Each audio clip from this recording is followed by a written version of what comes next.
Mas vamos ler o texto da Bíblia. Casamento, divórcio, novo casamento.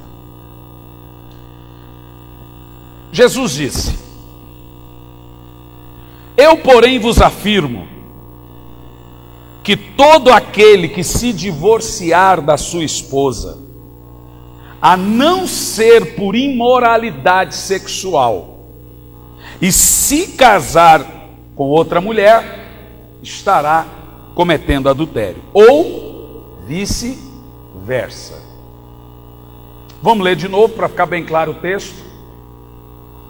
Eu, porém, vos afirmo, todo aquele que se divorciar, eu vou colocar a palavra divorciar, que não precisa citar da mulher ou do homem. Todo aquele que se divorciar, a não ser por imoralidade sexual, qualquer tipo de imoralidade sexual, adultério, ou seja, ambas, um monte de imoralidade sexual, e se casar de novo, estará cometendo adultério. Quem disse isso?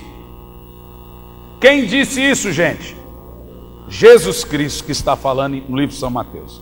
Senhor, então fale conosco, que não seja eu quem fale, mas que seja o teu Espírito falando aos nossos corações. Eu quero que você fique com a sua Bíblia aberta e em silêncio, e que a partir de hoje não haja nenhuma dúvida no seu coração quanto a isso. Quando nós falamos de casamento, obviamente hoje isso é muito banalizado.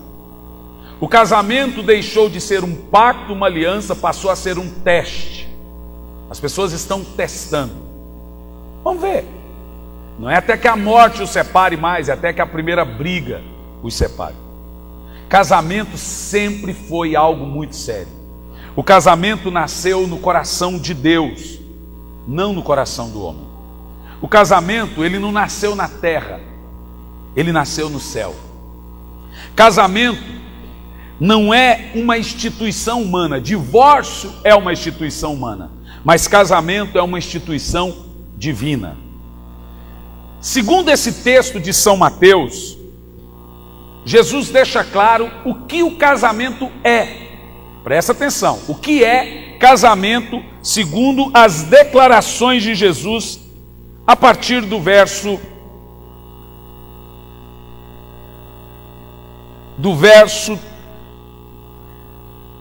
4. O que é casamento? Jesus então diz: não tendes lido que no princípio o Criador os fez homem e homem, amém? Homem e mulher. E não tem o biotipo, o biodízio, viu, gente? Não tem, porque além de homem e mulher transgênico, hoje tem o biodízio, né? Tem o álcool e gasolina ao mesmo tempo. Então não tem, viu, gente? Então Jesus está dizendo: o Criador os fez homem e mulher, no verso 5, e os instruiu. Jesus está dizendo: por esse motivo o homem deixará pai e mãe e se unirá à sua mulher, e os dois se tornarão uma só carne. Sendo assim, Jesus continua dizendo: eles já não são mais dois, mas uma só carne. E portanto, o que Deus uniu, não separe o homem.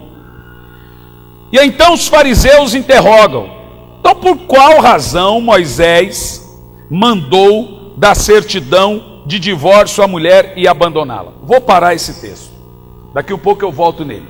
Bom, Jesus aqui está dizendo que o casamento bíblico, ele tem fundamentos.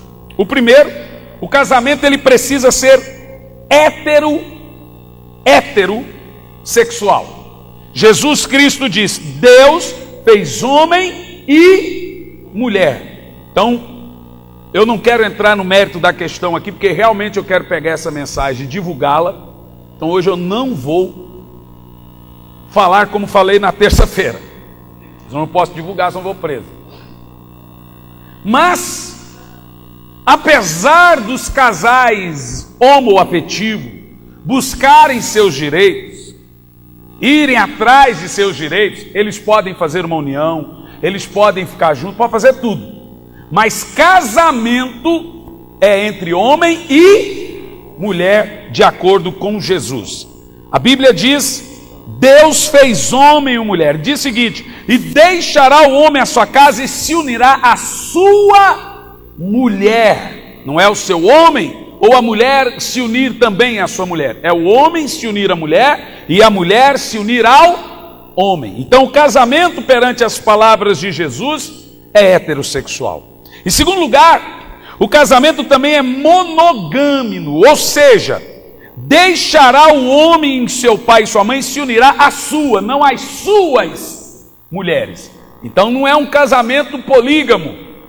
Você tem que se unir a uma mulher, a sua mulher. Então o casamento é entre um homem e uma mulher. Então ele é monogâmico. Amém? Outra coisa que eu aprendo aqui, que filho que não sai da casa do pai depois que casa está em desobediência. A Bíblia ordena: filho, sai da casa do pai, filha, sai da casa do pai e se una com seu cônjuge. Terceiro lugar, o que é casamento segundo as palavras de Jesus em Mateus 19? O casamento também, ele é monossomático. O que isso significa? E os dois se tornarão uma só carne. Homem e mulher não pode ter conta separada. Você não pode ter uma conta separada de você mesmo. Eles não podem ter pensamentos diferentes. Eles serão uma só carne. O homem não pode ter uma senha no computador e ela ter outra. Você concorda comigo? Eu fico olhando alguns casais que a mulher não sabe o que é que está no Facebook dele. Mas ele não me deixa ver. Não pode. Como que você põe uma senha no seu celular para sua mulher não ver? E como que tem mulher que aceita isso? Você sabe que aceita, sabe que tem. E eu te digo, irmão, não pode. Você é uma só carne. Ou seja, o sexo que é um erro antes do casamento, o sexo que é um pecado antes do casamento, agora ele é uma ordenança no casamento. Você precisa fazer sexo com a sua mulher. O sexo é santo, o sexo é sério, o sexo santifica o casal quando estão casados. Do contrário, ele leva para o inferno. Marido e mulher devem, pela Bíblia, se tornar uma só carne.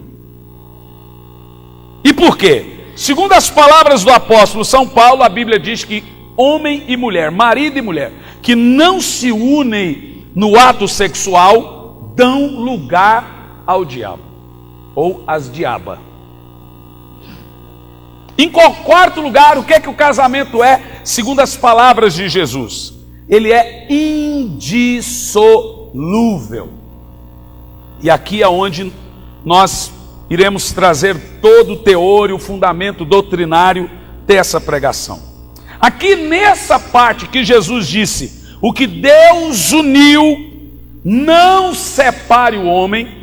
Jesus deixa claro, o que ele está dizendo é: o que Deus uniu, não separe o juiz, não separe o pastor, não separe o padre, ninguém tem direito de separar.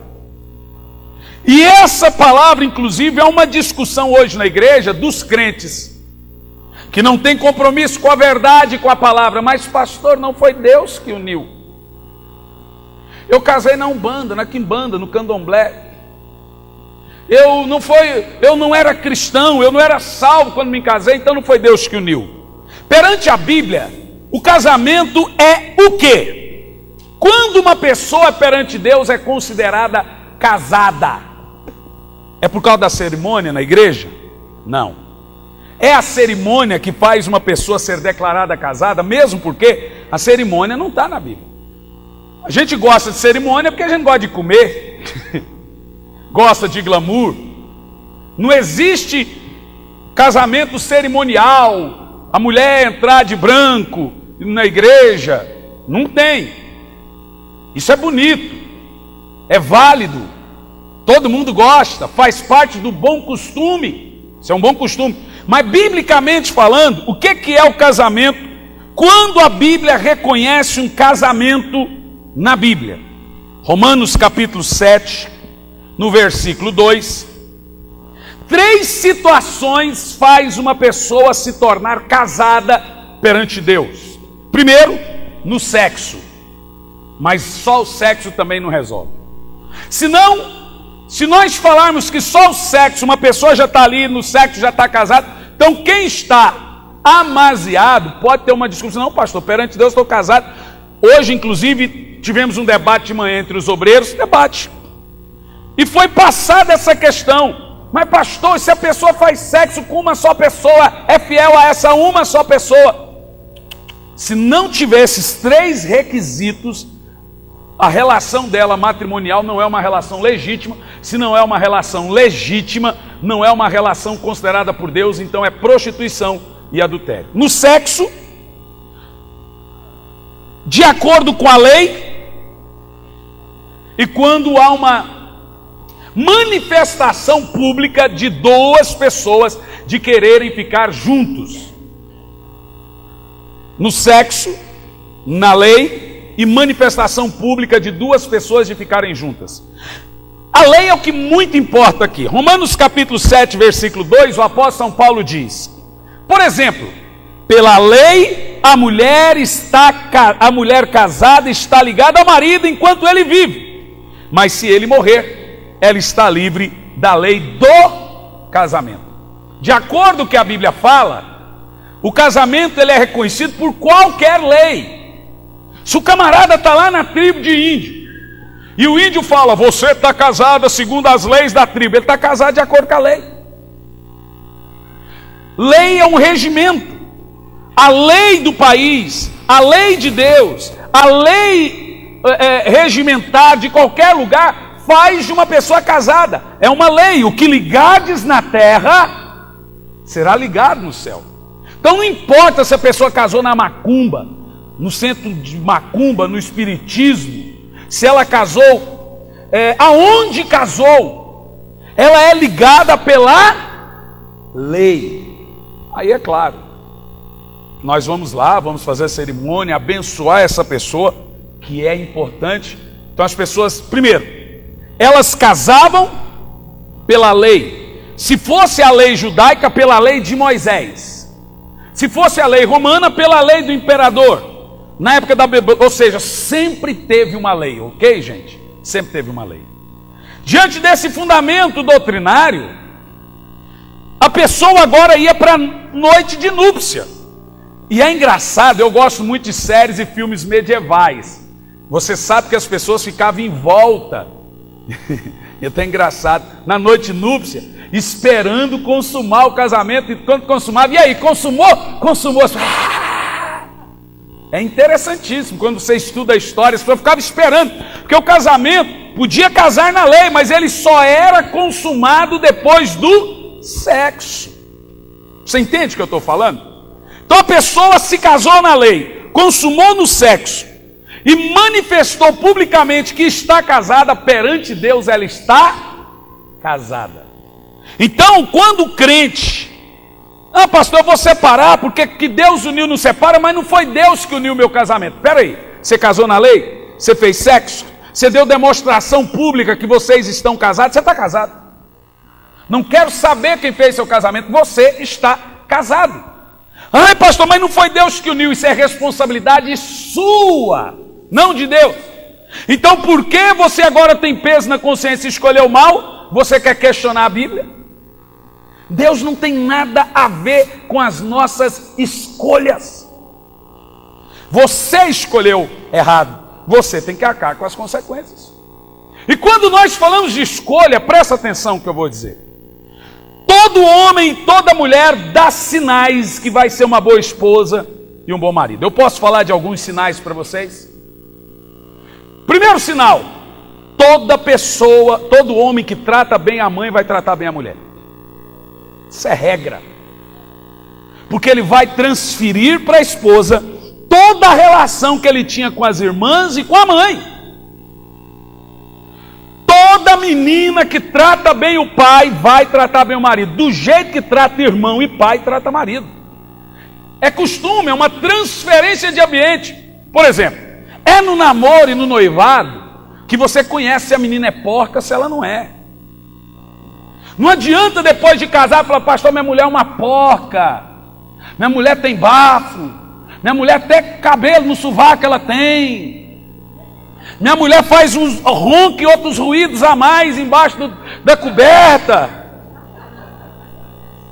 Não adianta, irmão, presta atenção, toda pessoa recém-casada, ela sabe o que era antes do casamento. E todo noivado e todo casamento, por exemplo, uma moça sabe quando ela está namorando com um preguiçoso. É só você ver se ele é... aqui na igreja a gente tem... Vou chutar o Luquinha. Apesar que ele tem cara de novo, mas não vai com a cara não. Esse menino chega sempre trabalhando, esforçado, fala de outros. Irmão, quando você vê um preguiçoso, que não quer nada com coisa nenhuma, vaza, meu filho, não casa. Você vai ter dor de cabeça, você vai sustentar a casa. Porque isso aí você vê, o cara está sempre contando desculpa. Não, eu agora só estou estudando. Não, então meu pai me sustenta. Casa para você ver, besta, vai, nem bala nessa. Porque depois que casar, não adianta você falar, pastor, mas é um preguiçoso, eu que sustento a casa. Você sabia disso. E deixa eu te falar uma coisa, não muda. Pastor, mas as pessoas mudam. Não, nós que nos acostumamos com elas. Em grande parte, 90% das pessoas a gente não consegue mudar. Por isso que a questão do jugo desigual é seríssimo. Mas pastor, eu vou casar com essa pessoa e depois converter ela. Converta antes. Senão depois, pode acontecer, já aconteceu várias vezes, mas é raro você casar e depois falar, pastor, meu marido não me deixa ir na igreja, então vou separar dele. Você sabia? Você vai arrumar para a sua cabeça. A pessoa pensa diferente, tem uma fé diferente, casa para você ver. Então, você sabe que a menina é mal criada, sabe que a menina não arruma nem a cama dela, sabe, vai almoçar na casa dela e vê se quando termina de comer ela vai para a pia junto com a mãe. Ou então quando você vai na casa de alguém, ela vai lá por educação. Posso te ajudar a lavar a louça? Se você como dono da casa, você pode falar assim, não precisa. Mas toda menina educada sai da sala e vai ajudar a dona de casa, mesmo que a dona de casa não queira. Faça os testes. Veja como é o quarto dessa criatura. Você vai ver como vai ser a casa dela. Veja como esse rapaz trata a mãe, como ele trata a questão de emprego, se ele é responsável para chegar na hora, se ele é responsável com as suas obrigações, porque isso tudo leva para o casamento. Outra coisa, faça testes, contrarie ele, veja como ele vai reagir, porque se ele gritar uma vez com você, ele te bate depois de casado. Um camarada, no noivado, no namoro, que trata com grosseria, o que dirá depois de casado? Depois de casado, irmão, não adianta, é para isso que tem um noivado, para isso que tem um namoro. Inclusive o namoro foi distorcido. Hoje o namoro é para dormir, é para beijar de língua, e aí não tem tempo de conversar. Conversa na língua dos outros, mas não na sua língua. A pessoa não conversa, irmão, fica fazendo teste. Vê se você pega essa pessoa em mentiras. Porque depois de casado, não adianta mais. Aí, irmão, você vai precisar do milagre para Deus transformar a pessoa. Porque você não vai poder se separar mais, a não ser por essa questão que nós vamos falar aqui. Vê se essa mulher é esforçada. Você sabe qual é o problema de nós pais hoje? Eu falo nós, que eu sou pai. Mas ainda não sou pai de menina. Se Deus quiser, talvez eu serei. É que os pais de menina e mães de menina ensinam as filhas para serem independentes e não boas esposas, donas de casa. E eu não estou falando aqui, não me chamo de machista, porque essa geração, ela destrói tudo que é bom costume. E sabe como é que nós pais falamos? Estuda, minha filha. Estuda para você não depender de homem nenhum. Estou mentindo? Eu quero ver uma mãe que é lá quando a sua filha está em casa. Fala, vem cá que eu vou te ensinar como ganhar um pela boca. Vem cá, vai cozinhar. Ai, cozinhar? Mas quem é que vai cozinhar? Mas fala para mim, quem? Se não for você, vai ser quem? A empregada. Se você tiver dinheiro, melhor ainda. Mas quero ver ter. E a empregada é homem ou mulher? Me poupa, gente. É claro que as nossas filhas têm que estudar. Porque, irmão, esses dias, essa semana, é que o Toninho é cheio das piadas, né? O Toninho falou assim: casar com mulher burra não é traição, pastor?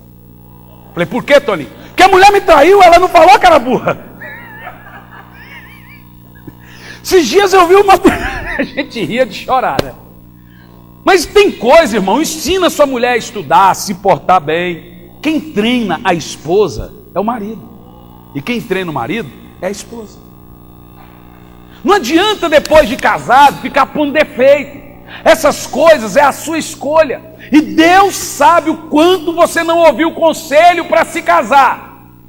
A mãe fala, o pai fala, os sinais estão escancarados. Mas você, eu estou apaixonado. Aí não vê defeito. Então veja a família da pessoa, os precedentes familiares. Analisa tudo. E casamento é uma coisa que é tomada pela razão. É claro que você não casa com ninguém que você não goste. Mas depois, ponderado tudo, fala, se eu casar eu vou apanhar, se eu casar eu vou ficar com raiva, porque isso aqui não trabalha. Primeira coisa que Deus deu para a mulher depois do pecado foi dor, e para o homem trabalho. Deus falou para a mulher, com dor vai ter filho. Deus falou para o homem, do suor do rosto vai comer. Homem que não trabalha está em pecado, preguiçoso, vai arrumar trabalho. Agora, tem gente que está desempregado, não é porque quer, é porque a situação atual do Brasil é derrocada. Então, tudo bem, mas tem gente que não trabalha nem você bater nele. Camarada, aí é uma desculpa melhor do que a outra. Casa para ver. Casa. Inclusive aqui na igreja, se a menina, pastor, eu estou gostando de fulano. Quem? Ciclano, Beltrano? Casa não, preguiçoso, não gosta de trabalhar não. Falo mesmo. Conheço meus filhos. Minha mãe, quando eu fui casar, Elisandro, seu filho, uma belezura, trabalhador, mas é temperamental, já vai saber. Minha mãe, inclusive minha mãe, eu acho que ela joga no time errado. Porque ela fala mal dos filhos tudinho. Ela joga em outro time. Não é mal, ela fala a verdade. Você precisa ficar atento aos sinais. Porque casamento é igual máfia, só sai depois de morto. Não tem mais volta, irmão. Ai, pastor, então a gente não pode casar e descasar e ficar não ser feliz. Você pode ser feliz sim, você pode até ir para o inferno feliz. Você só não pode descumprir ordenanças bíblicas. O que Deus uniu, não separe o homem. Agora, perante o que diz a Bíblia, antes de eu entrar nos pormenores, a Bíblia sim, ela não obriga você a ficar eternamente com uma pessoa. Ela deixa você separar. Só não deixa você casar de novo. Eu, por exemplo, olha aqui para mim. Eu não ficaria casado numa situação desgraçada e ainda ir para o inferno, deixar que meu casamento me leve para o inferno e atrapalhe minha fé. Mas eu também, por causa da minha consciência, por causa da minha fé e do testemunho, eu não me casaria de novo. Mas casado também, deixando o casamento atrapalhar minha fé, eu também não ficaria. Mas eu também não me casaria de novo. Eu estou com essa mulher porque a gente se dá bem, porque ela é a mulher mais bonita dessa igreja, com certeza de Campo Largo e com certeza do mundo. Mas também não é precedente. Não, eu vou separar agora e vou ficar sozinho. Mentira. Mentira. Então nós vamos entrar nesse fundamento, irmãos. Amém? Vamos entender coisas, o que a Bíblia fala sobre casamento, divórcio e novo casamento. Em primeiro lugar, dados, segundo a NASA, é que eu estou com a lua de sangue na cabeça. O que a NASA, sai daqui, NASA.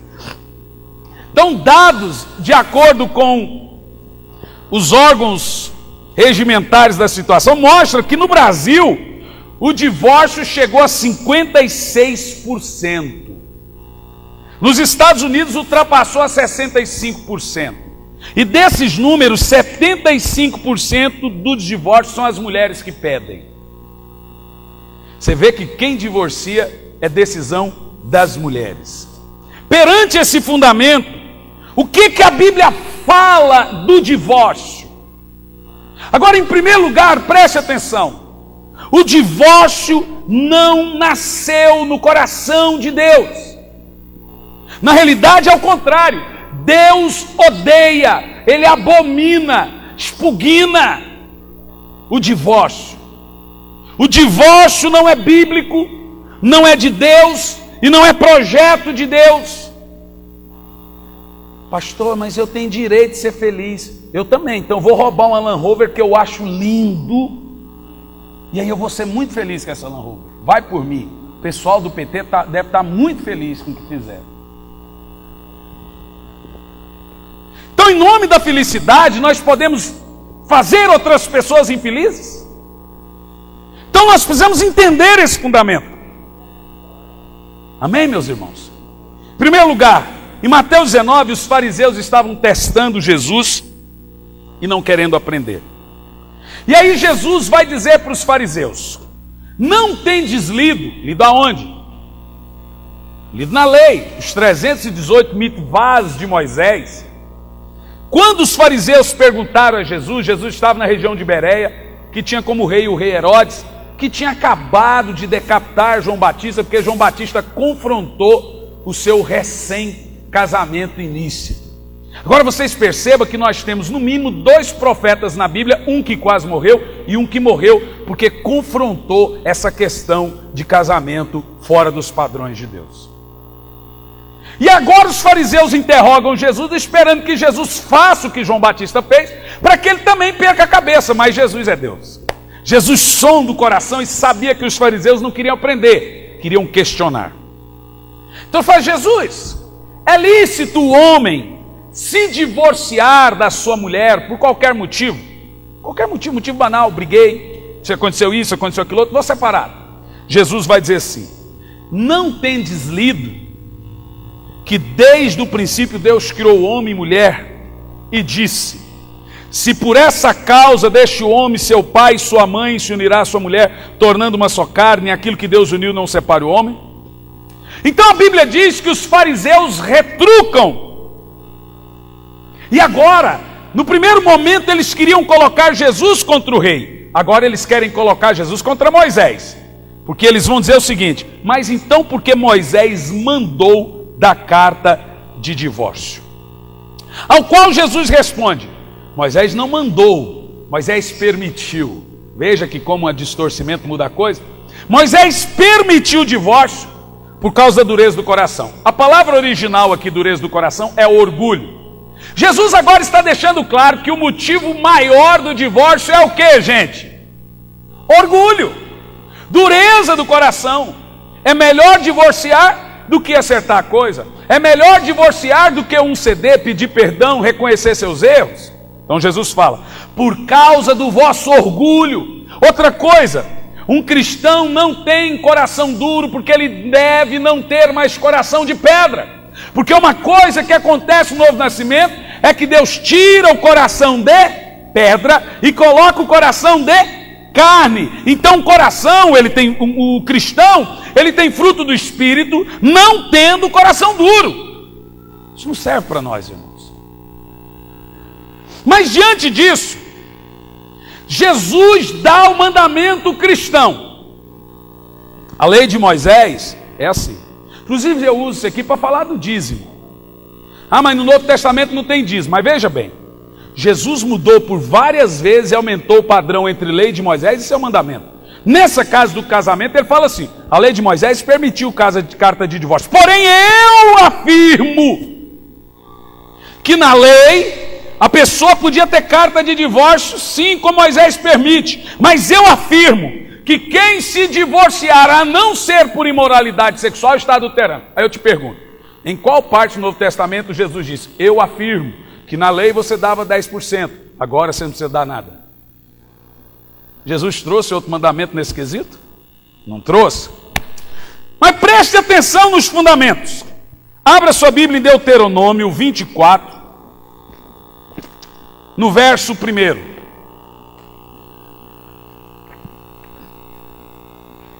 Deuteronômio.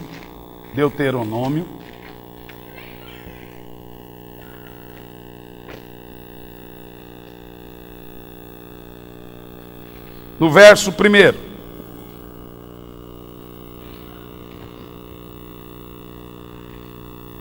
Vamos ver o que Moisés permitiu.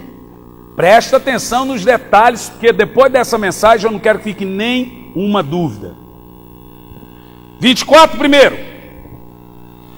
É claro que Moisés começa dizendo: quando o homem tiver esposado a mulher, veja que agora, quando ele tiver dormido com a mulher, consumado o casamento e formalizado o matrimônio, esposado é dormir, formalizar é no papel, é na lei, ok, gente? Formalizado o matrimônio, mas pouco tempo depois, descobrir algo, o que, gente? O que? Descobrir algo o quê? Algo imoral nela. Peraí, isso muda. Primeiro que os fariseus citam Moisés e fala: por que Moisés permitiu da carta de divórcio? Aí Jesus já vai falar: peraí, a coisa não é bagunçada não. Moisés permitiu da carta de divórcio sobre quais circunstâncias? Quando ele perceber algo imoral na sua esposa, pode dar carta de divórcio. Agora Jesus vai ensinar o quê? Jesus desprega Moisés ou ele ratifica Moisés? Diante desse fundamento, olha para mim. Na época de Jesus existia duas escolas rabínicas que ensinavam o fundamento. A escola de um rabino chamado Hilel e a escola de um rabino chamado Shammai. Hilel ensinava o seguinte: essa indecência da lei de Moisés é qualquer indecência sexual, qualquer imoralidade sexual, inclusive adultério. Shammai, que era o mais popular dos rabinos, Shammai dizia que era adultério. Hilel, que era o mais popular dos rabinos, dizia que podia ser por qualquer motivo. Então o judeu, é claro que ele vai ter uma multidão ensinando essa coisa leve. O judeu, ele tinha uma costume: não fui com a cara dessa mulher, separava. Não gostei, você estragou a comida, vai embora. Essa mulher tem bafo, vaza. Essa mulher não tem dente, vaza. Essa mulher, sei lá, não gostei. Qualquer coisa que ele visse na mulher que desagradava, ele divorciava. Era uma baderna o casamento judeu. Agora a pergunta que se faz é: de qual escola que Jesus fez parte? Porque Shammai dizia que não, a imoralidade que se diz em Deuteronômio era imoralidade sexual. Hilel dizia: não, é qualquer motivo, mas está claro a palavra: se descobrir nela qualquer coisa imoral. Quem é que vai casar com uma mulher e vai ficar casado com uma mulher imoral? Fala para mim. Não fica. Mas Jesus diz aqui de qual escola que ele fez parte, que ele estudou o Talmud, ele fez parte de uma das escolas rabínicas. A Shammai dizia que era adultério. A Hilel dizia que era qualquer motivo. Aí Jesus vai dizer qual escola que ele fazia parte. Versículo 9: eu afirmo que todo aquele que se divorciar da sua mulher, a não ser por imoralidade. Jesus fez parte da escola de Shammai. Ele está ratificando Deuteronômio, dizendo que o divórcio, ele só seria permitido no caso de adultério. Você está entendendo o que eu estou dizendo? Está claro? Vou ler de novo o texto de Jesus para você. Eu quero que você entenda que não sou eu que estou falando, não são minhas palavras, é o Senhor Jesus. Eu, porém, vos afirmo que todo aquele que se divorciar da sua esposa, a não ser por imoralidade sexual, e se casar com outra mulher, estará cometendo adultério. Era a mesma coisa que o rabino Shammai falava, a mesma coisa que Moisés disse: quem descobrir na sua mulher alguma imoralidade, ou vice-versa. Primeira coisa que nós vamos deixar aqui claro, presta atenção: divórcio está descartado descartado da vida de qualquer filho de Deus, a não ser por adultério. Isso está claro para vocês, gente? Quem está entendendo, diga amém. Dá um amém mais amenhado. Mas pastor, hoje pela manhã veio uma pergunta tremenda, que aí eu me esqueci do domingo passado. A Bíblia diz que Deus odeia o divórcio. É verdade. Deus odeia o divórcio. Mas que tipo de situação que ele odeia? Abra lá Malaquias, capítulo 2.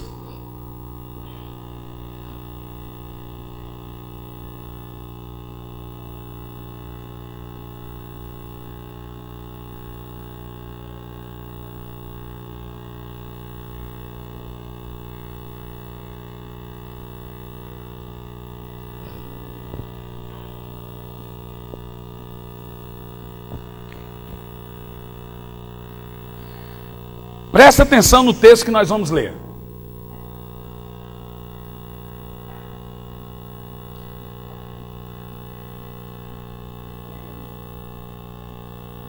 Vamos ler a partir do versículo 1, capítulo 2, a partir do verso 1, para nós entender a questão da aliança. Escute bem o que eu vou falar.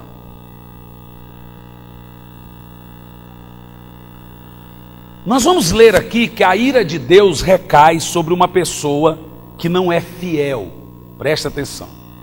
Eis que agora dirijo advertência contra vós, ó sacerdotes.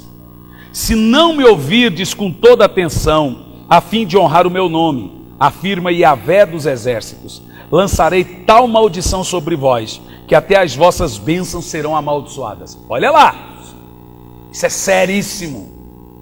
O capítulo 2 fala da ira de Deus sobre pessoas que descumprem esse mandamento. Vamos continuar. Aliás, já amaldiçoei suas bênçãos, porquanto não dedicais o vosso coração para me honrar. Por causa da vossa contínua má e atitude sua, eis que eu vou destruir também a vossa descendência. Esfregarei o excremento dos animais, oferecidos em sacrifícios e celebrações do vosso rosto. Sim, vos lançarei fora da minha presença, juntamente com o esterco dos seus sacrifícios nas suas caras. O Senhor está dizendo que vai pegar o cocô dos animais que ele sacrificava e esfregar na cara deles, por causa de descumprirem esse mandamento na questão do divórcio. Vamos ver?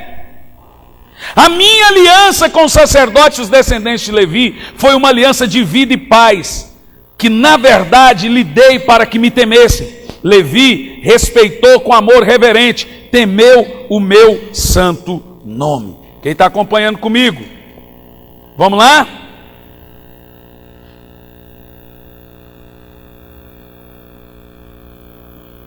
A verdadeira lei estava na sua boca. Verso 6, e nenhuma falsidade achou em seus lábios. Ele andou comigo em paz e retidão, e assim seus sacerdotes ajuntaram muitas pessoas e deixaram seus caminhos do mal. Os lábios do sacerdote devem guardar o conhecimento, e da sua boca os demais seres humanos devem procurar a instrução da Torá, que é a lei, a Bíblia. Porque ele é o mensageiro de Yahvé, o Senhor dos exércitos. Entretanto, vós desviastes do meu caminho, fizestes tropeçar e cair muitos por meio do meu ensino. Presta atenção. Agora o Senhor está questionando os sacerdotes por aceitarem o divórcio. Vamos lá. Quebrastes a aliança de Levi, condena o Senhor dos exércitos. Por esse motivo eu fiz com que fosses desprezados e humilhados diante de todo o povo, porque preferistes não seguir todas as minhas ordenanças, mas demonstrastes que sois parciais e tendenciosos. Agora o Senhor está questionando 2 pesos e 2 medidas. O cara tem um dízimo gordo, deixa ele casado e bagunçado do jeito que ele é. O cara é pobrezinho, fala para ele não casar de novo não. Não pode perder membro da igreja, então não mexe nessa situação. 2 pesos e 2 medidas.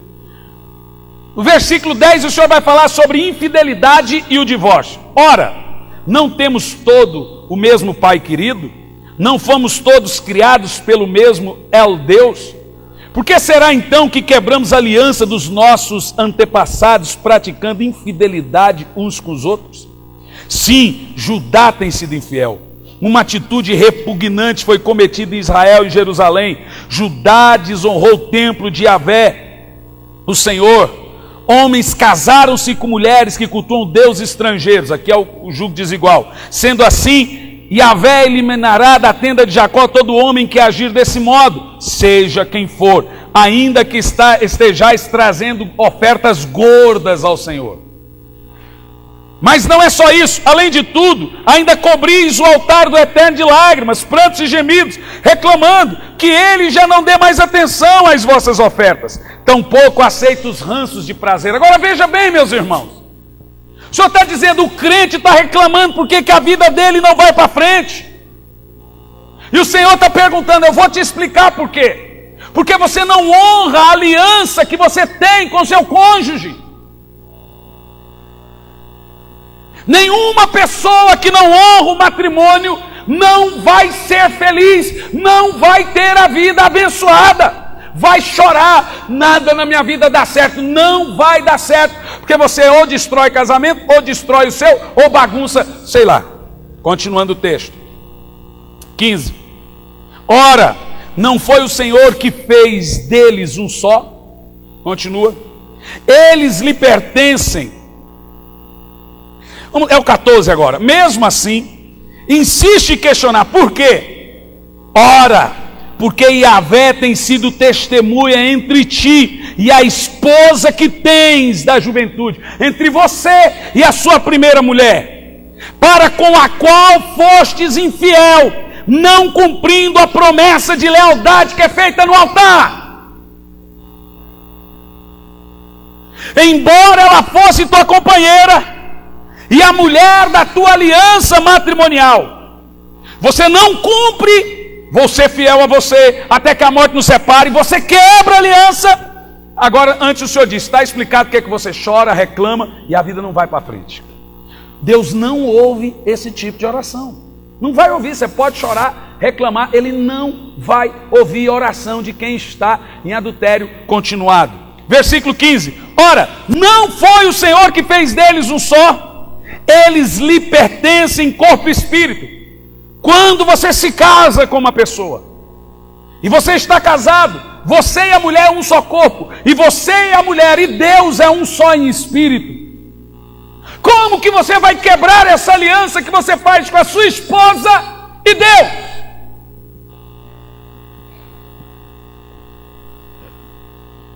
O negócio é bagunçado, Deus estava ali. Eu juro perante Deus ser fiel até a morte, ser leal, e o camarada macula o leito com adultério, e pior ainda sai e fica casado com a amante. Quem conhece gente assim, não responda. Continuando. Porque ele desejava uma descendência santa e abençoada, pura. Porquanto cuidai atentamente de vós mesmos, ninguém seja infiel à sua esposa, ao seu cônjuge, que é a sua primeira mulher. Por isso, está escrito aqui, por isso, isso aqui é preposição. Por causa de todo o capítulo 2 que o Senhor está lendo, ele está falando do infiel, eu odeio o divórcio. Você não pode pegar o texto eu odeio o divórcio e ler ele aleatoriamente. Tem um porquê que Deus disse isso. Está explicado porque que Deus odeia o divórcio. Porque a pessoa trai, fere, abandona, deixa filhos desamparados, filhos traumatizados. Como disse a nossa advogada que a Ju falou hoje, antes de casar, como é que é, Ju? Ou antes? Meu bem, depois de casado meus bens. Você pode dar metade para cada um, mas quero ver você dar metade do seu coração. Deixa eu te explicar uma coisa perante a Bíblia. Preste atenção. Vou te explicar o que é divórcio. Pega uma folha. Aqui, eu estou com 2 folhas. Uma é você, a outra é quem você gosta, quem você está apaixonado. Namorado ou noivo? Está namorando.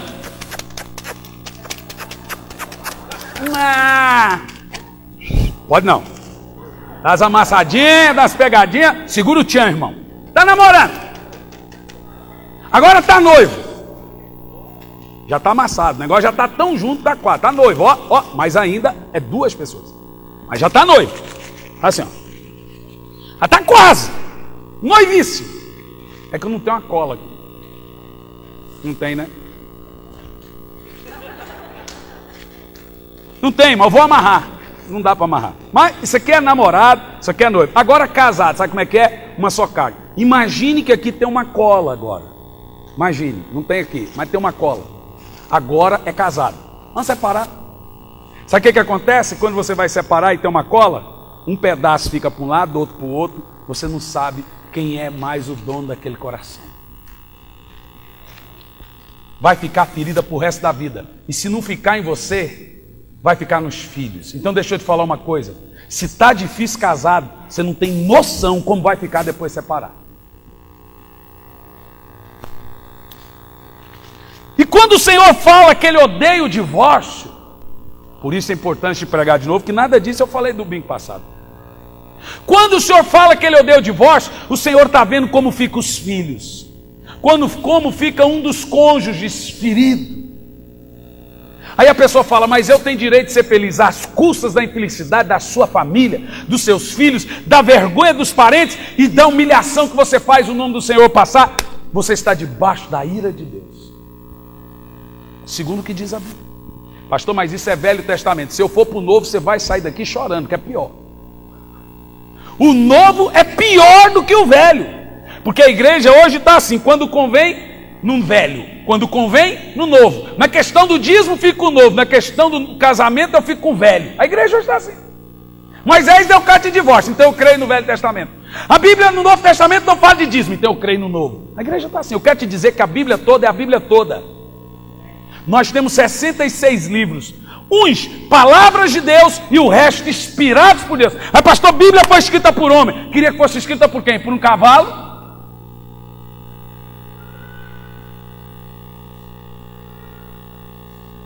Deus repugna. E Ele repugna porque Ele tem motivos óbvios para não tolerar e odiar e repugnar divórcio. Então eu vou dizer uma coisa. Se tem alguém aqui que ainda não está casado, que deixou a mulher, está com a amante, e a sua mulher está lá com os filhos sozinha, sofrendo, e você está congregando na igreja a qual eu sou pastor, e você está com essa mulher, ainda tem tempo de consertar, abandone essa mulher hoje. Abandone, que ela é sua amante.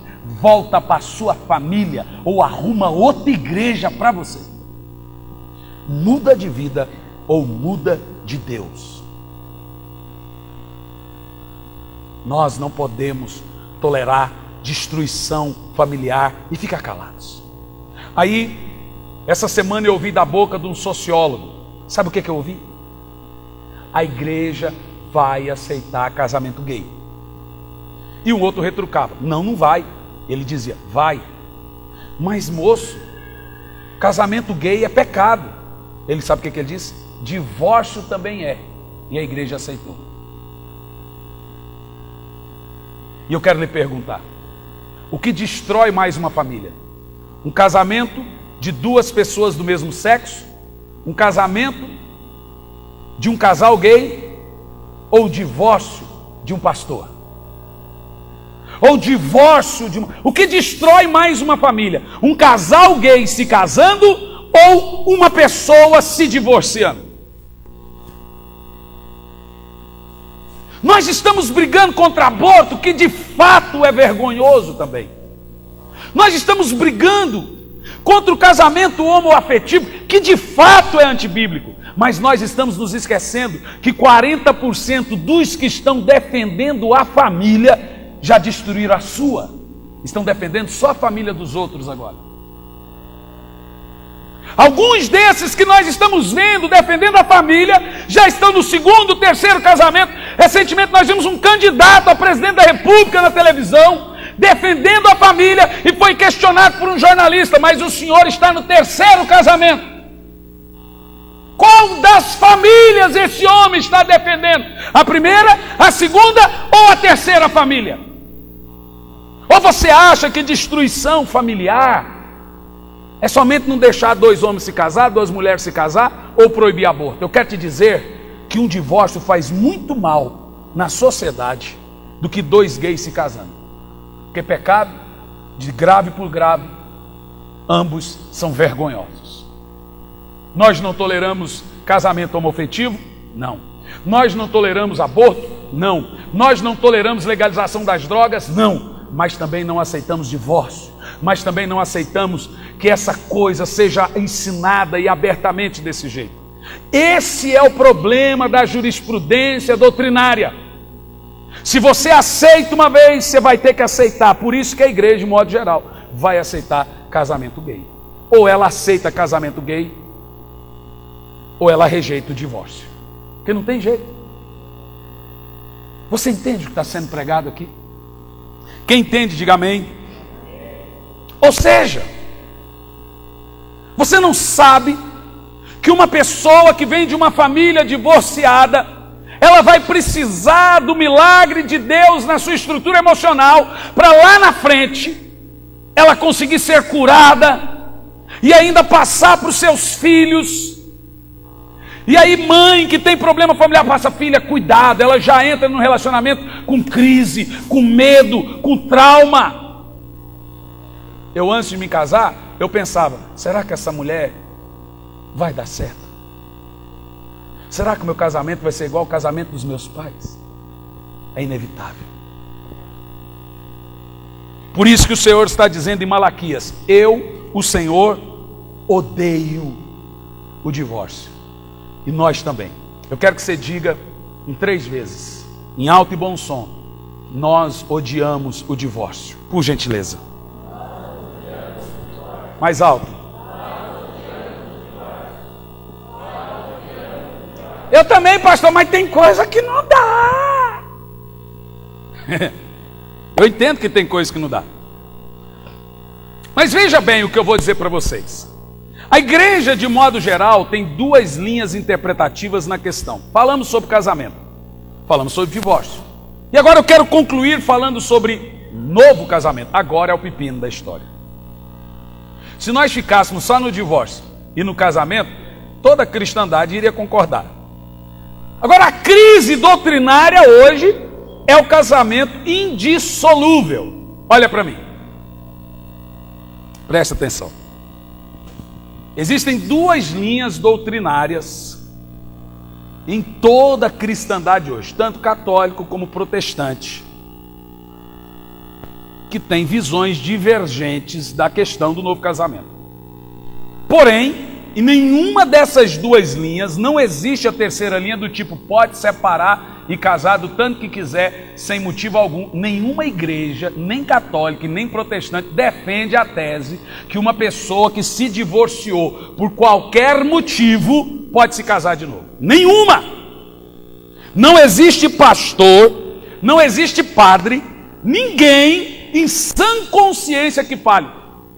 Na minha igreja, quem separou só porque brigou, só porque quebrou o pau, eu caso de novo. Ele pode até casar, mas ele nunca sobe no altar para dizer que ele concorda. Por quê? Porque a Bíblia não tem nem ventilação de precedente para novo casamento.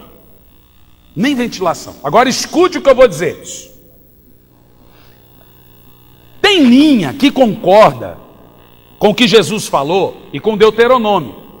Se a pessoa for traída, ela pode se divorciar e casar de novo. E tem linha,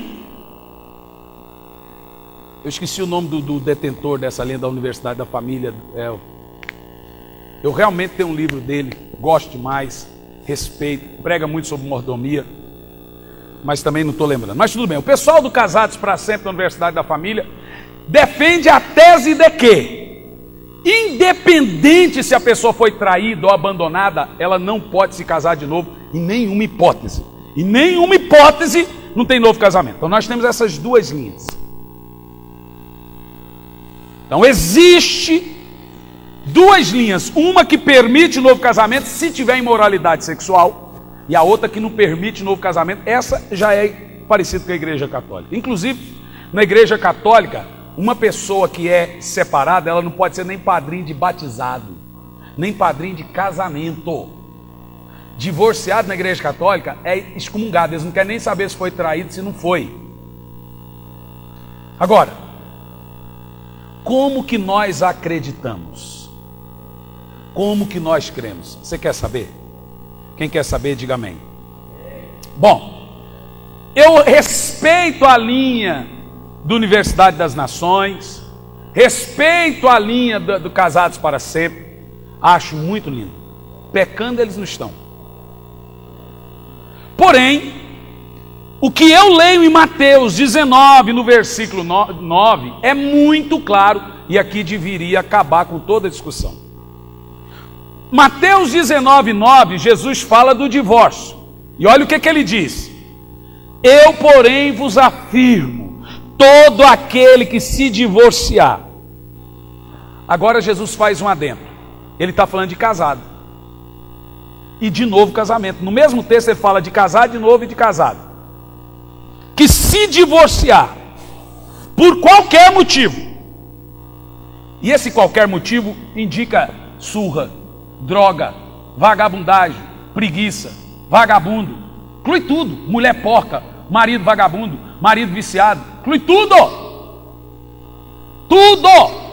porque Jesus fala, a não ser por um único motivo, qual que é?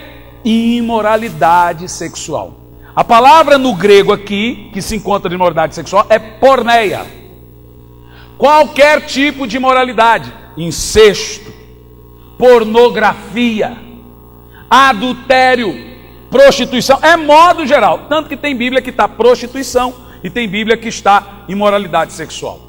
Jesus deixa claro e ele fala abertamente, qualquer pessoa que se divorciar, a não ser por imoralidade sexual, e se casar de novo, agora ele fala do novo casamento, e se casar de novo, estará cometendo o adultério. Alguém pergunta, mas aonde no texto que Jesus permite o novo casamento?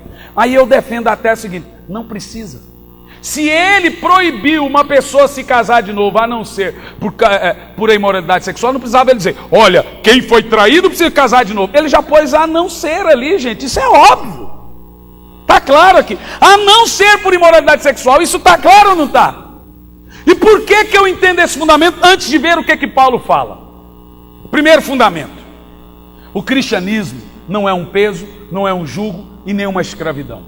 Eu não acredito que Jesus, Deus tão amoroso, iria deixar uma pessoa que já foi traída, abandonada, humilhada, deixada pelo marido, ter problemas financeiros, porque também era sustentada. Isso, a mulher sofre muito mais do que o homem quando separa. A mulher tem que voltar até a vida dela de solteira, trabalhar, tem uns que tem que voltar a estudar e correr atrás, porque antes ela se dedicava só à casa. Eu não acredito que o cristianismo pega essa mulher ou esse homem que já está passando a dor da traição, da humilhação, do abandono, e ainda fala, agora você vai ter que ficar sozinha pro resto da vida. Isso para mim não é fé, não é cristianismo. E agora, o camarada já está lá com filho, com filha, com amante, já contraiu uma outra família, e você pega o crente e fala, vai ficar sozinho. Isso não é fé. A Bíblia fala que pode se casar de novo? Abertamente não. Mas ela também não diz que não pode. Não, pastor Paulo fala. Onde é que Paulo fala? Vamos ver. Vamos ver se Paulo fala, se ele cita. Quando ele fala que a mulher ou o homem não pode se casar de novo, ele cita a questão da imoralidade sexual? Claro que não. O único que cita é Jesus e Moisés. E Malaquias. Jesus não está em contradição a Moisés, eu vou te dizer por quê. Poderia Deus no Velho Testamento permitir o divórcio por imoralidade sexual, como nós vimos em Deuteronômio, e Jesus, o mesmo Deus, mudar depois e falar, agora a coisa bagunçou? A Bíblia diz que Deus não muda. Eu, o Senhor Deus, não mudo. Por isso que Jesus ratificou Deuteronômio, ele falou, é por imoralidade, a mesma coisa. Vocês estão entendendo? Diga amém. Ele participou da ideia da escola Shammai. Mas vamos ver o que Paulo fala sobre a questão do novo casamento. O primeiro texto é de Romanos, capítulo 7, no verso 2. Ai, pastor, mas Paulo é radical. Eu também concordo. Mas é o Senhor que fala na boca dele. O que tem de crente hoje que odeia Paulo? Paulo era homem, inspirado pelo Espírito Santo. E Jesus era o quê? Eu ouvi o Caio Fábio, um falso profeta que tem aí. Sabe o que ele falou? Jesus, quando falou isso, não tinha morrido ainda. Então quer dizer que mudou tudo depois que ele morreu? Que absurdo é esse? Romanos capítulo 7, no verso 2, o apóstolo São Paulo diz: por exemplo, pela lei, a mulher casada está ligada ao marido enquanto ele vive, mas se ele morrer, estará livre do casamento. Aqui agora, primeiro, nós percebemos que uma pessoa viúva pode casar de novo. Uma irmã falou assim: pastor, então vou matar meu marido. Bom, aí você vai para o inferno por assassinato.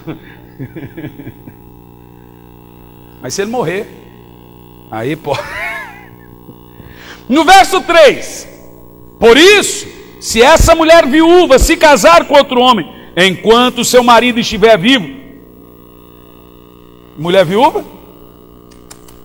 A mulher que se separar do marido por qualquer motivo, nós temos que pegar o que Jesus disse, juntar com o que Paulo está falando, que nós vamos fazer um texto só. A mulher que se separar do marido, ou o homem separar da mulher, por qualquer motivo, a não ser por imoralidade sexual, e se casar com outro, será considerado adúltero ou adúltera. Mas se o marido morrer, ou a outra morrer, estará livre daquela lei. Mesmo que venha se casar com outro homem, não estará adulterando. Paulo está falando a mesma coisa. É claro que Paulo não vai citar o que Jesus falou aqui, porque não tem necessidade. Mas no verso 4, vamos para Coríntios 7. Primeira de Paulo aos Coríntios, capítulo 7.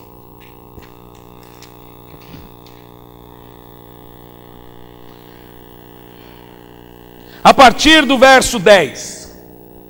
Aqui agora vai nos trazer clareza sobre a questão do novo casamento. Diz assim: todavia, ordena aos casados. Espera aí, vamos ver se Paulo está falando por ele? Não eu, mas o Senhor. Quem é que está falando então agora?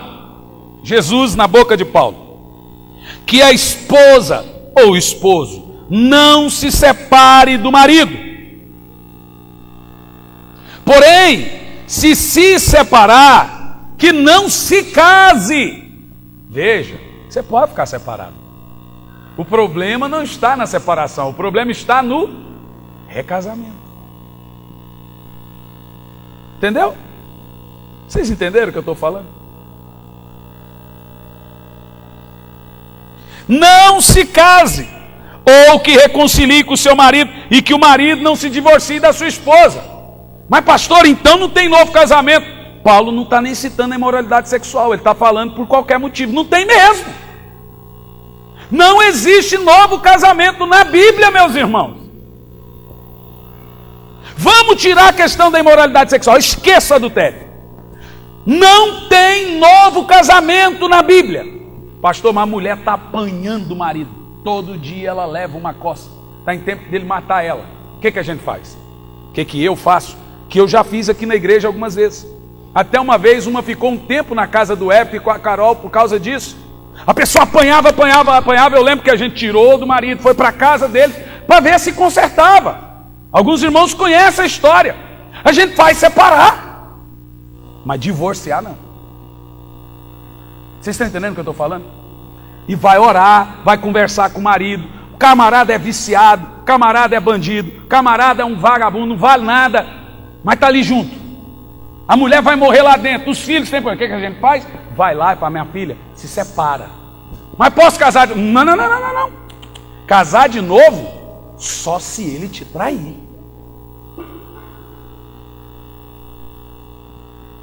Só se ele te trair. Não pode. Irmão, isso é muito claro na Bíblia Sagrada. Então eu falo com a boca aberta, claro, mas usando todas as palavras possíveis aqui na igreja, todas as palavras possíveis. A Bíblia Sagrada declara: não existe novo casamento, não existe divórcio, não existe separação para o crente, a não ser que ele foi traído. Ou agora vou a outra questão. Aqui na nossa comunidade, quando acontece isso, que já aconteceu, nós vamos insistir e vamos usar outra lei, nem é a lei do divórcio que a gente usa. Sabe qual é a lei que a gente usa quando tem adultério? A lei do perdão. Porque a Bíblia vai dizer que quem não perdoar, o vosso Pai que está no céu também não lhe perdoará. Com a mesma medida com que você medir, você também será medido. Você pode estar casado de novo, mas pare para pensar é o seguinte: se você se divorciar e o motivo foi adultério e você não quer mais ficar junto por causa desse, você está no seu direito, Jesus deixa.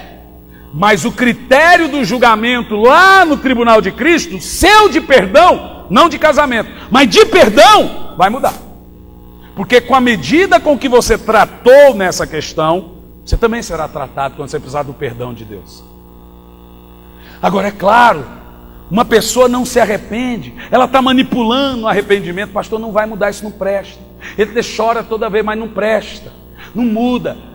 Cada pessoa conhece o sapato que calça. Mas tem gente que está arrependido. Então nós nunca aqui na igreja vamos deixar o marido trair a esposa e veio chorando, confessa. Agora tem marido que é pego, tem marido que confessa, tem marido que é descoberto, é desleal. Bom, desleal ele é de qualquer maneira, mas ele é um pouco mais leal quando confessa. Uma pessoa só confessa quando ela quer continuar casada, gente. Ninguém vai falar: eu quero confessar um negócio, eu te traí. Se é dolorido para quem ouve a confissão, é humilhante para quem confessa. Ou seja, a pessoa tem que usar o critério do cristianismo. Eu fui aceito na casa de Deus porque eu fui perdoado. Meu marido é homem, tem a natureza de Adão ainda, não nasceu de novo, porque senão não teria adulterado. Então eu devo perdoá-lo, como a Bíblia ensina. Porque perdão, mas tem direito, você tem razão. Agora você vai entrar com a doutrina da graça, porque a graça é renúncia de direito. Na graça, perdão é tirar a mão do pescoço quando você tem direito de enforcar. Você tem direito não só de mandar ele embora, você tem direito de tomar metade dos bens dele se tiver, você tem direito de xingar ele, você tem direito de bater nele. Mas no cristianismo você renuncia a todos eles, em prol do casamento, em prol do perdão, em prol da graça. Porque cristianismo é isso, é perdoar, sem exigir. Ninguém no cristianismo vai perdoar e vai dizer: mas é assim, assim, assim, assim. Ele não perdoa, ele perdeu o direito dele do perdão quando ele começa a colocar exigência, quando ele começa a humilhar a pessoa que está pedindo perdão.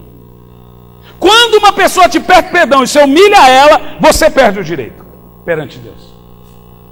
Então, quando nós lidamos na questão do adultério, agora é claro, irmão, tem casos e casos. Você perdoar um marido que traiu é difícil. Agora, quando ele te trai com a cunhada, você tem que perdoar o marido e a irmã. Para, que coisa séria. E é capaz da pessoa perdoar a irmã e não perdoar o marido. Isso é seríssimo. Imagina a pessoa ter que perdoar o marido e a irmã, perdoar o marido e a mãe, perdoar a esposa e o sogro. Nós não estamos falando da vida atual hoje? Perdoar o marido e a filha. Quando é juntado, tem ali uma enteada, sei lá. É sério, gente. No critério do divórcio, eu vou ser sincero, quando são membros, irmãos da nossa igreja, eu nem entro pela questão da lei do divórcio na Bíblia. Eu vou entrar primeiro pelo perdão. Entendeu, pessoal da rede? Eu vou ali, vou insistir, vou falar: irmão, a Bíblia, eu vou pregar para ele a lei do perdão, porque o perdão tem a própria lei. Agora, quando a pessoa insistir na prática do divórcio, Aí eu vou pregar a lei do divórcio para ele. Porque não tem jeito. Entendeu o que eu estou falando? Mas pastor, só não está me pondo um jugo que a Bíblia não põe? Não estou não. Eu estou te pregando perdão. O que a Bíblia ensina. Agora, voltando para o recasamento. O Senhor permite uma pessoa que não tem mais jeito. Camarada saiu de casa, abandonou a família, já está com amante, ama outra mulher, está apaixonado por outra mulher, ou vice-versa. Não tem como consertar. Já está com outro filho, não tem volta. O que normalmente Jesus faz? O que a gente faz? Eu caso. Eu não vou deixar essa irmã, além de passar a dor da humilhação, do abandono, esse irmão, dizer agora você vai ter que ficar sozinho. Mesmo porque, irmão, eu quero te dizer uma coisa. O cônjuge que traiu, ele só vai ser salvo sozinho ou se voltar para quem foi traído. Então, se você quer que o pai ou a mãe de seus filhos seja salvo, perdoa. Se ele ficar sozinho, ele é salvo, mas não fica. Senão, se você ama ainda, não vai ser, irmão, porque está em adultério continuado. Não são palavras minhas, pelo amor de Deus. É a palavra do nosso Senhor Jesus.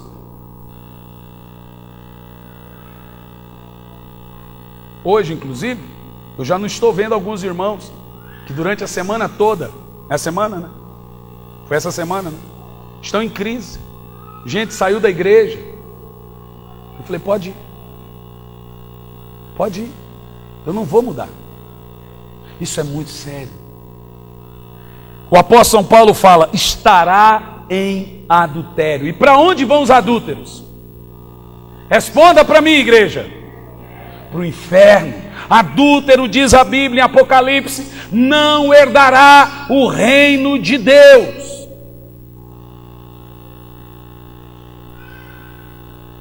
Mas vamos lá. Em primeiro lugar, se existe perdão, uma pessoa me traiu lá você, não vou usar meu exemplo, mas você foi traído, alguém foi traído, não vou usar o seu também, e você perdoou, mas lá na frente você teve uma briga. Eu vou me separar de você porque você me traiu no ano passado e você esqueceu o que Jesus disse? Não pode, você perdoou.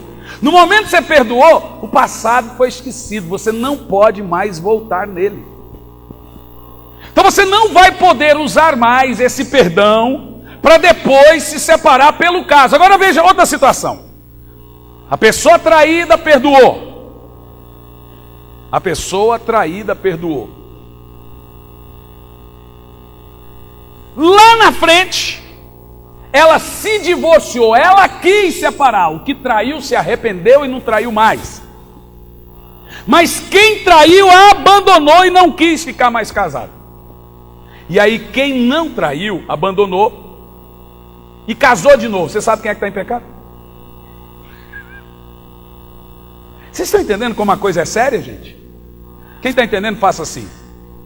Nós precisamos usar esse fundamento e não nos esquecer dele. Segundo lugar, se houve infidelidade de ambas as partes, pastor, os dois traíram, só pode ficar casado os dois. Fui claro? Os dois adulterados, vai ter que ficar casado os doisinhos ali. Como é que Jesus vai usar o critério? Você traiu, você não, mas você sim. Não tem, os dois erraram. Acabou, irmão, a casa caiu. Vai ter que ficar casado, os dois. Ou então fica sozinho. Ou então assuma as consequências de seus erros. Terceira situação. A pessoa que adulterou, se for deixada, como diz Jesus, por conta da sua infidelidade, para ser salva, terá que ficar sozinha. Ou voltar a ser perdoada. Agora a pessoa perdoou. Veja bem. Ela não perdoou, a pessoa traiu, foi embora. Agora a pessoa que ficou sozinha, depois de um tempo, anos, se casou. O cara não pode mais voltar. E ela não pode mais separar daquele casamento para voltar para o primeiro marido. Agora você está entendendo que a igreja, de modo geral, precisa muito mais do gabinete pastoral do que imaginava. Porque mesmo eu pregando essa mensagem 2, 3 vezes com terça-feira, ainda tem gente que vai vir e vai perguntar.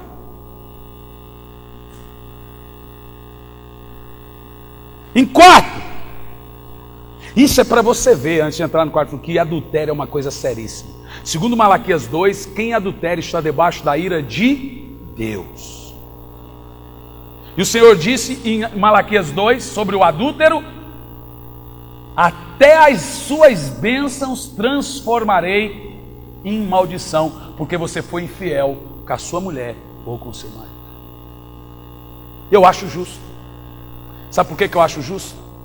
Quem nunca vivenciou um divórcio não sabe como dói no coração de quem ama um casamento. Um filho, por exemplo.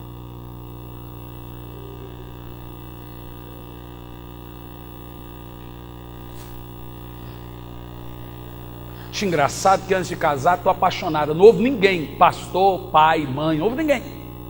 Aí vai lá e dá com a cara no muro. Irmão, outra coisa. Se o seu filho engravidou alguém ou sua filha ficou grávida, não obrigue a casar. Pelo amor de Deus, não faça isso. Isso é coisa, a Bíblia não fala para você obrigar a casar. Tem isso na Bíblia não. Mas não obrigue, ajude, dê assistência, que vai casar só porque engravidou, por causa do ato sexual, vai separar. Eu quero ver como é que você vai resolver isso. Não obrigue. Na minha igreja, eu estou falando, não obrigue a casar. Ajude, não tem mal o que fazer. Não põe para fora de casa, não adianta bater, xingar. Fazer o quê? Mas não obrigue, pelo amor de Deus. Por isso que aqui hoje pela manhã nós assumimos uma postura com a igreja, de pregar na rede de jovens sobre sexo, namoro, noivado, ensinar para os irmãos a seriedade de seus atos antes de você casar, para depois que casar não chorar aquilo que não pode ser chorado mais.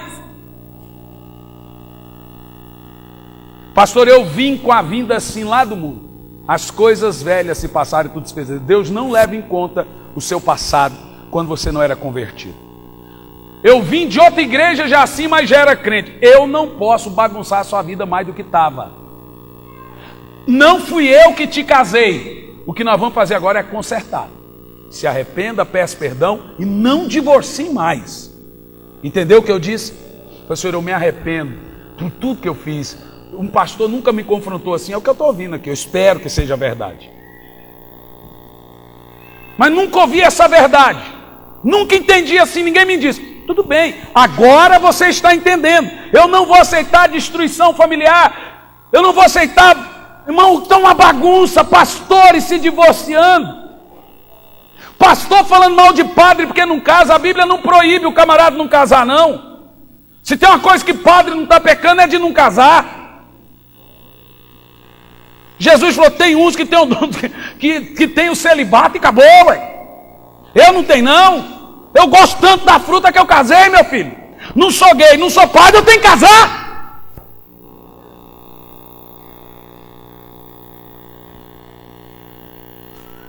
Agora, o que tem de gente, homens que são exemplos para a nação, para o seu povo, que durante a vida pregou isso, que agora, por incompatibilidade familiar, vou separar.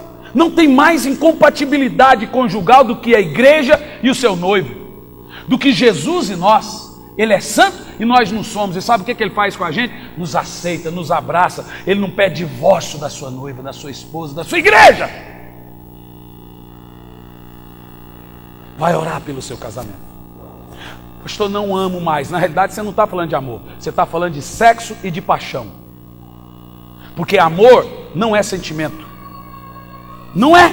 Todo mundo confunde amor. Amor é convivência, amor é amizade. Você sabe quando você ama uma pessoa? Quando você sente falta dela. Viaja um pouco. Nossa, estou sentindo falta da minha mulher aqui comigo. Sentiu frio na barriga? Nada, é amor. E Antônio? Não é assim? Você chora, Antônio, quando você viaja. Fica aquela cama enorme. Cadê minha mulher? Você se perde na cama. Isso é amor. Eu não sinto borbulha aqui. Ai, Lisandra, que paixão. Às vezes você passa 1 mês, 2 meses sem dar um beijo. É porque as coisas mudam. Você troca o beijo por outras coisas. Mas a amizade, o companheirismo, entendeu? Agora não amo mais. Não, você não está falando de amor, você está falando de paixão. Você está falando de sexo. A coisa da adolescência, da juventude. O amor passa. Não, mas a paixão sim. Você tem que entender que toda pessoa casa e entra em qualquer relacionamento iludida. A primeira fase é da desilusão. Toda pessoa casa iludida. Essa mulher não deve só tapum. Primeira vez que você vê ela sentada no vaso, você vai perder a paixão. Você fala, que nojo! Ela senta no vaso. Não, aonde vai ser, meu filho?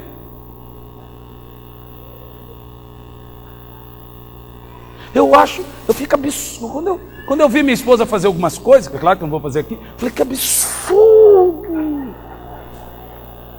Como pode essa pessoa tão assim, tão linda, que esse rostinho tão perfeito fazer os ruídos dele? Eu não acredito que você solta pão debaixo da coberta.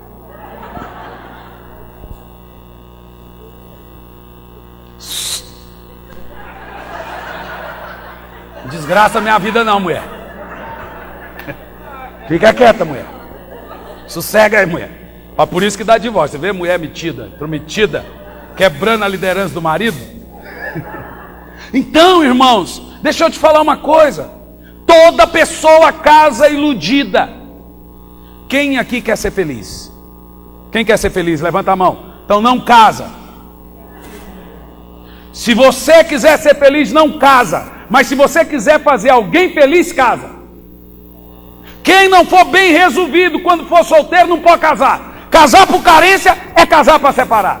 Casar porque tem trauma. Meu pai não me amou, mas quando eu casar, vou arrumar um homem que vai me amar. Vai casar mal, porque vai transferir para aquela pessoa que via no pai. Casar porque estava sozinho, não casa. Casar porque estava carente, não casa. Mal solteiro vai ser mau marido, mal esposa. Você tem que ser um solteiro resolvido. Pastor, eu estou muito bem solteiro, então está na hora de casar. Tem um bom trabalho, minha vida é resolvida solteiro, não tem carência nenhuma. Então essa é a hora de você casar. É quando você está feliz solteiro, que você vai ser feliz casado. Você não vai transferir para o casamento nenhuma expectativa. Você não vai transferir para o casamento nenhuma carência. Você está falando comigo igual meu pai falava. Você está falando comigo igual minha mãe falava com meu pai. Isso é trauma. E aí vai vir os mecanismos de defesa. Você vai gritar com ele igual seu pai gritava quando a sua mãe falava com seu pai, como ela está falando. Porque essa foi a sua escola. Então, irmão, você precisa ser tratado. Você precisa buscar em Deus. Você precisa orar. Você precisa buscar ajuda. Você precisa se aconselhar para você ser bem resolvido antes de casar. Quem é solitário solteiro vai ser solitário casado. Porque ninguém nasceu para fazer o outro feliz. Ninguém nasceu para ser perfeito para o outro. Que não tem ninguém perfeito. O problema é que vocês querem casar com Angelina Jolie, mas você não é um Brad Pitt. E você quer casar com Brad Pitt, mas não está longe de ser Angelina Jolie, minha filha. Eu quero casar com o príncipe encantado. Monta no cavalo com ele, daqui 1 ano cai os 2 do cavalo, vá. Não existe essa perfeição que a novela prega, que os filmes ensinam. O engraçado é que filme e novela termina quando os amantes ficam juntos. Eu queria ver eles continuar 30 anos e 40 anos depois. Engraçado. Mas eu vi no filme, ficaram juntos para sempre. Por que não continuou o filme com para sempre? Eu quero ver, continua para sempre. Terminar na hora que fica junto é fácil. Da onde que você tirou que existe casamento perfeito? Então todo mundo entra iludido. E a primeira fase ideal para o casamento é a desilusão. Todo mundo divorcia no período da desilusão. Não sabia que fazia isso, não sabia que falava isso, não sabia que dormia desse tanto. Irmão, eu entrei em crise quando eu descobri o tanto que a minha mulher dormia. Essa mulher gosta de dormir demais, gente. Bom, para quem está me visitando, deixa eu falar, eu não esculhambo só a minha mulher, viu?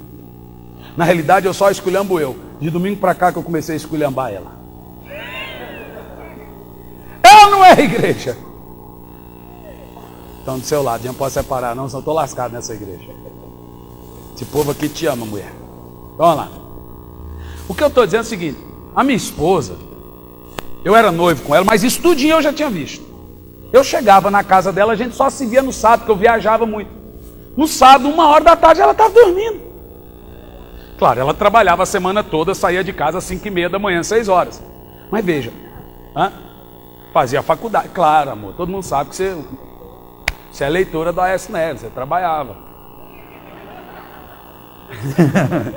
Não que quem vai votar no PT não trabalha, não seja a regra. Essa coisa tem que editar depois, viu? Mas vamos lá. O que eu estou dizendo é o seguinte: eu chegava, a gente só se via no sábado. Eu tinha que chegar cedo, ficar conversando com a minha sogra. O que a gente tem que conversar com a sogra? Que assunto eu tinha com a mulher? Olha, o que eu vou comprar para essa menina? A filha fala, a outra criou asa, quer falar também. Dormindo, irmão, uma pessoa que só vê o noivo uma vez por semana. Eu falei, mas que amor desgraçado é esse que essa mulher vai ter por mim? Eu estou aqui, mulher! Eu já sabia.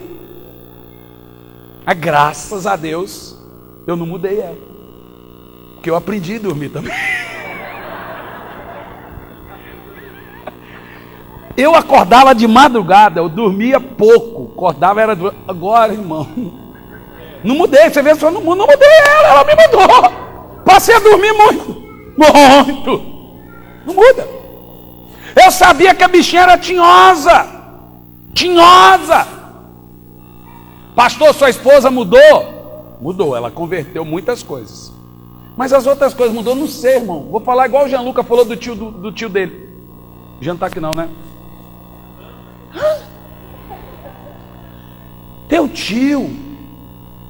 Olha, o pastor Samuel está gaguejando menos. Minha esposa falou assim, o Samuel está gaguejando bem menos, amor. Eu falei, eu também acho. Ele está gaguejando menos ou nós nos acostumamos com ele? Eu acho que ele melhorou muito. O pastor Samuel melhorou demais, né? Ou nós nos acostumamos? Melhorou muito. O bom é que é a tampa e o balaio aí dos dois, que a irmã tem hora que trava também. Eu quero ver como é que os filhos deles vão conversar em casa. Nunca vai brigar como? Porque a Miriam, quando fica brava, não sai nada. Pastor Samuel sai nada, vai ser muito bom.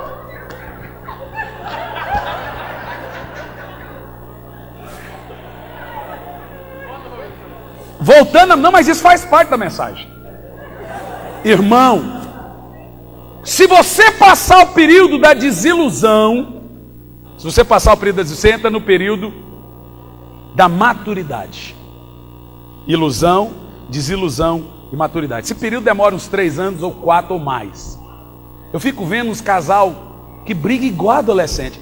É o período da desilusão. Vocês estão desiludindo-se. Pastor, tem 30 anos que eu estou nesse período. Está na hora de passar, irmão. Cresce. Entra na maturidade. Pare de ficar querendo mudar os outros. Muda você.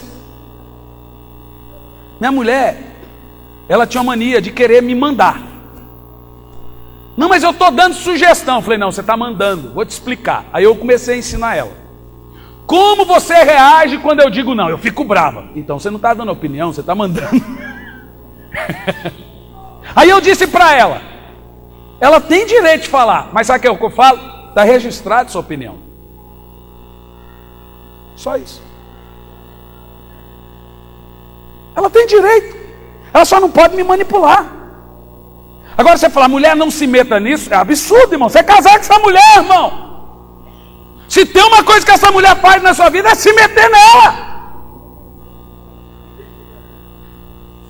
Agora, você não pode deixar que ela mande em você, que você vai quebrar princípio.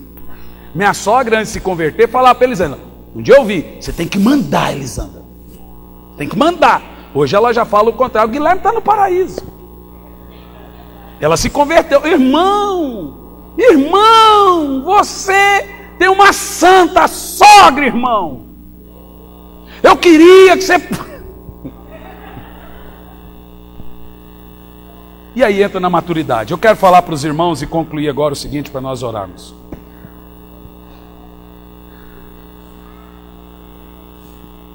Não se divorcie. Se separar, não se case. Se casar, por nenhum outro motivo que a Bíblia permitiu, você está adulterando. Então, não peque, que os adúlteros vão para o inferno. Ah, mas eu vou perder minha fé, pior ainda no casamento. Ah, então separa. Não, mas eu quero casar de novo. Então seu problema não é casamento.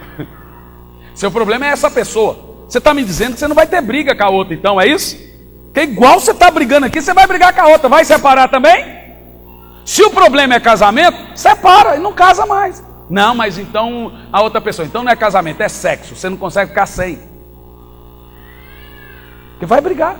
Vai passar os 3 períodos, vai casar iludido. Agora encontrei o homem da minha vida. Mulher da minha vida.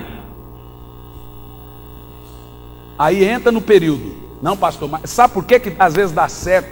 Enquanto não legaliza o casamento, dá certo. A hora que legaliza, é a hora que o diabo fala, agora eu vou acabar de novo para você ver que o problema não era casamento. Porque o que o diabo quer é que você fique nesse círculo vicioso. Casa separa, casa, nessa gaiola eu não vou entrar. Essa hino da harpa cristã aí. Entendeu, meus irmãos? Então, um fundamento para os irmãos é esse: vigiem suas vidas. Deus odeia o divórcio. Vamos ficar em pé. Senhor Deus, nós oramos, abençoamos essa noite, te damos graça pelo que o Senhor nos ensinou na família nessa noite. Oramos pelos solteiros, oramos pelos casados, pelos noivos. Pai, nos dê sabedoria como maridos, em nome de Jesus. Amém. E graças a Deus. Amém.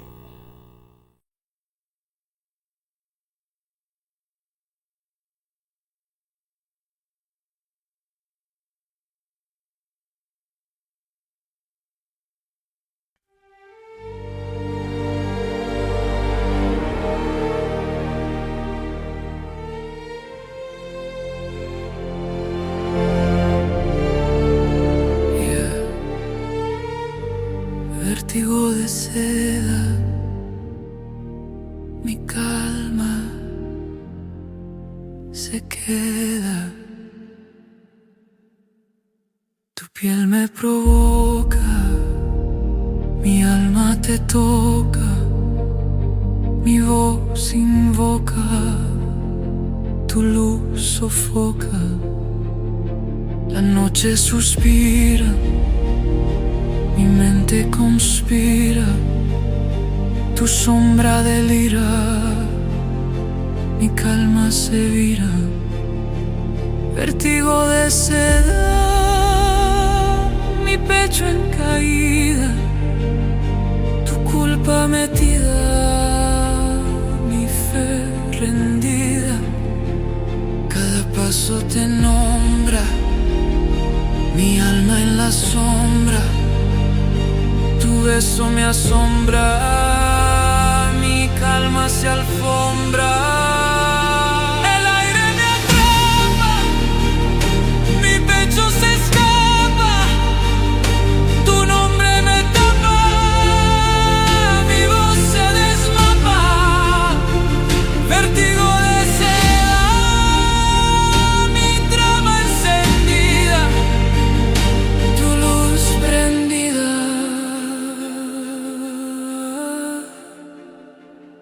Mi piel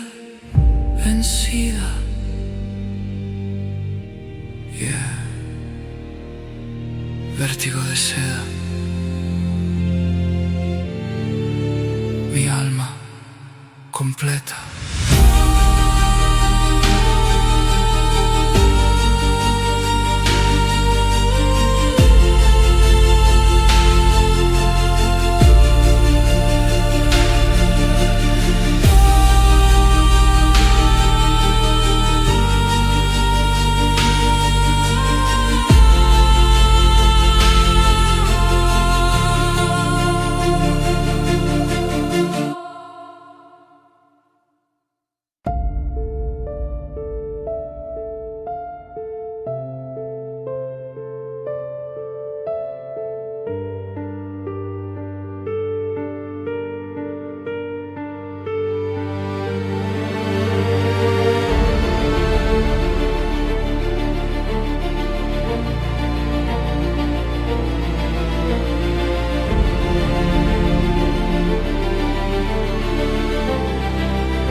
Vértigo de seda,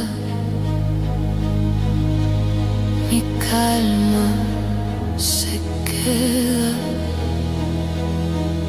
Tu piel me provoca, mi alma te toca, mi voz invoca tu luz, sofoca, la noche suspira.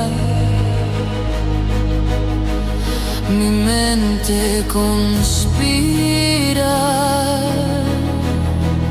tu sombra delira, mi calma se vira, vértigo de seda, mi pecho en caída, tu culpa metida, mi fe rendida. Cada paso te nombra, mi alma en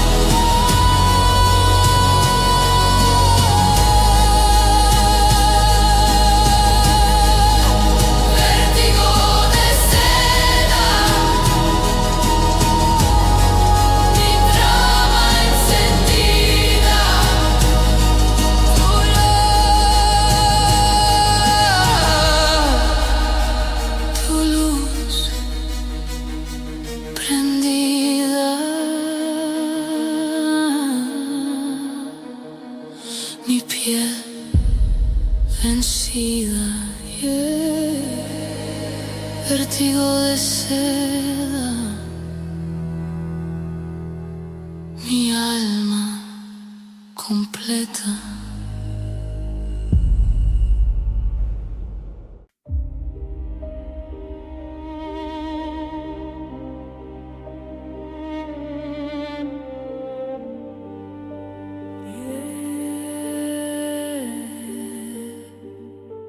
Vértigo de seda, mi calma se queda. Tu piel me provoca, mi alma te toca, mi voz invoca, tu luz sofoca. Suspira, mi mente conspira, tu sombra delira, mi calma se vira. Vértigo de sed, mi pecho en caída, tu culpa metida, mi fe rendida. Cada paso te nombra, mi alma en la sombra, tu beso me asombra, mi calma se alfombra, el aire me atrapa, mi pecho se escapa, tu nombre me tapa, mi voz se desmapa.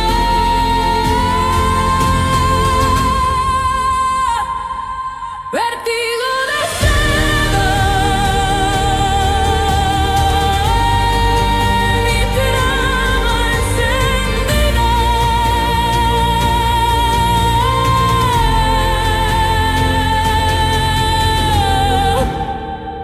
tu luz prendida, mi piel vencida.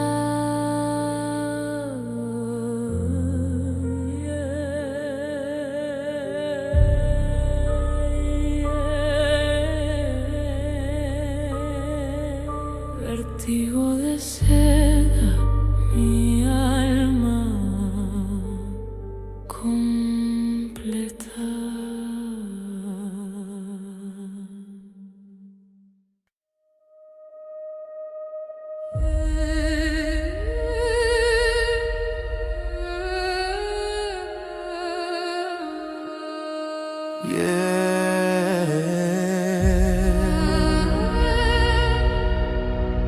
Vértigo de seda, mi calma se queda, tu piel me provoca, mi alma te toca, mi voz invoca, tu luz sofoca. La noche suspira, mi mente conspira, tu sombra delira, mi calma se vira.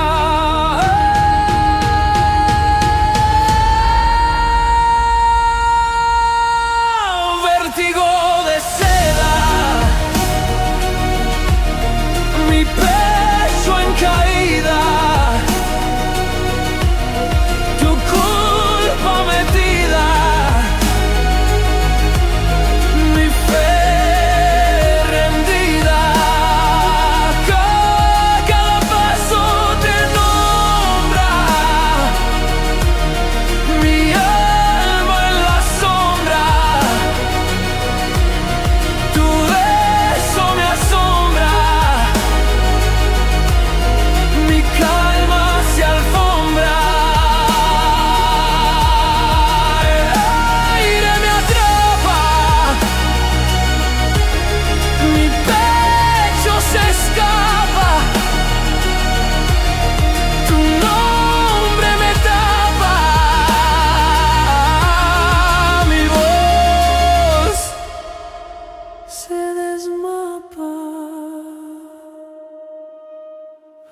vértigo de seda, mi trama encendida, tu luz prendida, mi piel vencida.